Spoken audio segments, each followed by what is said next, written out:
चलो बच्चों, अगला पॉइंट हमारा है दूरी। दूरी किसे कहते हैं इसके बारे में जानते हैं। किसी गतिमान वस्तु द्वारा तय किए गए पथ की लंबाई को दूरी कहते हैं। जैसे किसी गतिमान वस्तु द्वारा अपनी यात्रा के दौरान तय किए गए वास्तविक पथ की कुल लंबाई को दूरी कहते हैं। दूरी में केवल परिमाण होता है, दिशा नहीं होती है। यह सदैव धनात्मक या शून्य होती है और इसका मान वस्तु द्वारा अपनाए गए पथ पर निर्भर करता है। आप मोशन में हैं, तब मान लेते हैं आप अपने किसी घर से चलना स्टार्ट किए। घर से अब एक सरल रेखा में आप गति कर रहे हैं जो पॉइंट नंबर ओ से है। ओ से आप कहां जा रहे हैं? ए तक की जो लंबाई है टोटल कितना है? 60 किलोमीटर है। पुनः आप ए से कहां पे आते हैं? पॉइंट सी पे आते हैं। पॉइंट ए से कहां आते हैं? सी पे आते हैं, जिसकी लंबाई कितनी है? इस पथ की लंबाई कितनी है? 35 किलोमीटर। तो अब आपका दूरी क्या होगा? आपके द्वारा तय किए गए पथ की कुल लंबाई को हम दूरी कहते हैं। या दूरी कैसे भी कह सकते हैं हम? पथ की लंबाई जोड़िए कितना है? 60 और 35। 60 और 35 जोड़ेंगे तो कुल कितना हो जाएगा? 95 किलोमीटर। ये 95 किलोमीटर जो आएगा ये क्या कहलाएगा? दूरी कहलाएगा। परिभाषा के अकॉर्डिंग बोलेंगे किसी गतिमान वस्तु द्वारा तय किए गए पथ की लंबाई को दूरी कहते हैं हम। इसका एसआई मात्रक क्या होता है? इसका एसआई मात्रक मीटर। दूरी एक अदिश राशि है। अदिश राशि का अर्थ क्या है? इसमें केवल परिमाण होता है, दिशा नहीं होती है। अलग अलग पथों के लिए दूरी अलग हो सकती है। अलग अलग पथों के लिए दूरी क्या हो सकती है? अलग। जैसे आप कोई वृत्ताकार पथ पे गति कर रहे हैं, तब ऐसे में आपकी दूरी बढ़ती जाएगी जितना चक्कर लगाएंगे। अगर सरल रेखा में चलेंगे तब भी आपकी दूरी क्या होगी? बढ़ती जाएगी। अगला पॉइंट हमारा है विस्थापन।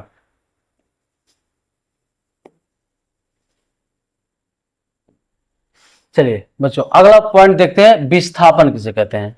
विस्थापन के बारे में जानेंगे। विस्थापन किसे कहते हैं? डिस्प्लेसमेंट।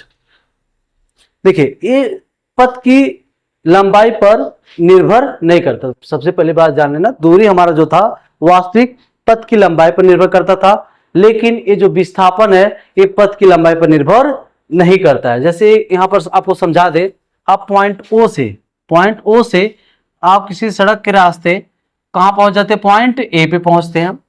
पॉइंट ए से पुनः किसी पुल या किसी दूसरे साधन से आप कहां पहुंच जाते हैं? पॉइंट सी पे पहुंच जाते हैं। तब अगर ये पथ की लंबाई मान लेते हैं आपका ये है, ये आपका है 30 किलोमीटर। ये कितना है? 30 किलोमीटर है। और इधर जो लंबाई मान लेते हैं 20 किलोमीटर है। तो अगर दूरी की बात करें तो ये पथ की लंबाई को लिया जाता 30 और 20 50 किलोमीटर होता। मगर ये डिस्टेंस ये पथ की लंबाई पर निर्भर नहीं करता है। तो किस पर निर्भर करता है? किसी वस्तु की प्रारंभिक स्थिति से अंतिम स्थिति तक की दिशा सहित न्यूनतम सीधी दूरी।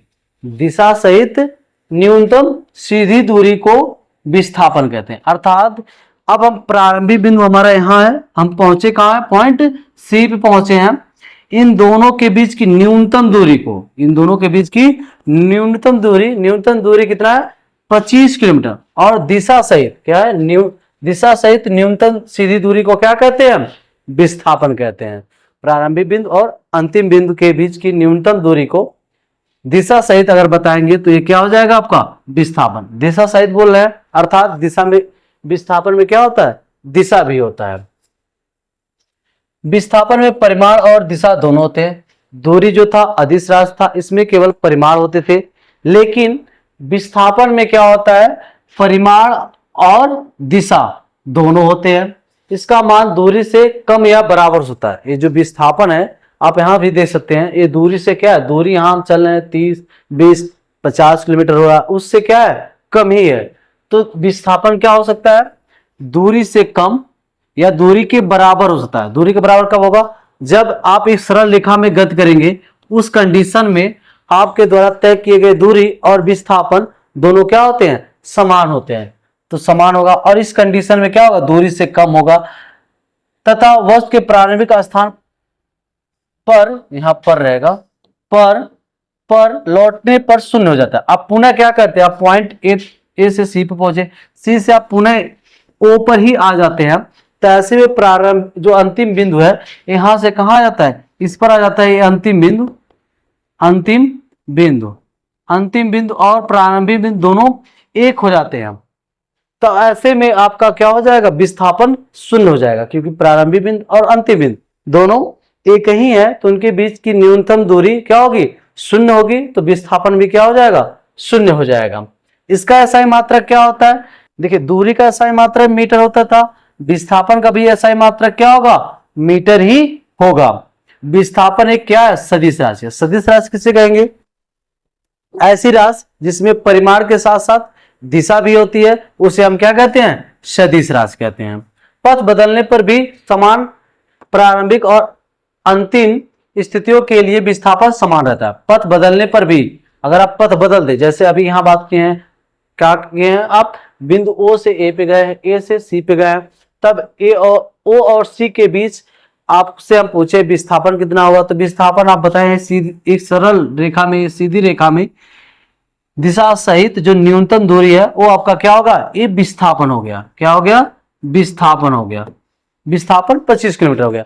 अगर हम रास्ता बदल दें, हम ये ना जाएं, हम क्या करें, किसी दूसरे रास्ते हम क्या करते हैं, ओ से सीधे कहां पहुंच जाएं, सी पे पहुंच जाएं। ओ से कहां पहुंच जाए, सी पे पहुंच जाएं। इसको दूसरे कलर से दिखा दे।